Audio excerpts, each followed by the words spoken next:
প্রিয় ভাই ও বোনেরা, আসলে আপনারা দেখতে পাচ্ছেন হুজুর নারীদের সম্বন্ধে কি বলতেছে।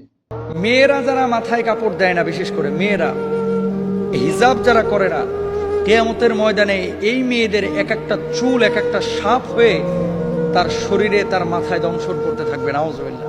বড় কঠিন বিষয় ভাই। নামাজ পড়া ফরজ, রোজা করা ফরজ, হজ করা ফরজ, যাকাত দেওয়া যেমন ফরজ, পর্দা করা ছেলেদের এবং মেয়েদের তেমনই ফরজ। মনে রাখবেন, আল্লাহ তাআলা বলেছেন ওয়ালিয়াদরিবনা বিখুমরিহিন্না আলা জুয়ুবিহিন।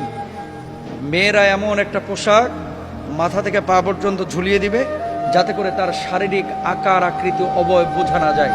আজকে সামান্য একটু ফ্যাশন করার জন্য, নিজেকে জাহের করার জন্য, প্রেজেন্ট করার জন্য, মানুষের সামনে আমার সিল্কি চুলগুলোকে প্রকাশ করার জন্য আজকে আপনি যে পর্দার খেলাফ কাজটা করতেছেন, এই সিল্কি চুলগুলোই কিয়ামতের ময়দানে এক একটা ওই রাসেল ভাইপারের মতো আক্রমণাত্মক হয়ে যাবে। এই চুলগুলো আপনাকে মাথার উপরে দংশন করবে। অবশ্যই ভিডিওটি সবার মাঝে শেয়ার করে দিবেন, যাতে যেন প্রত্যেক নারীরা এই কথাগুলো শুনতে পারে এবং সে অনুযায়ী আমল করতে পারে।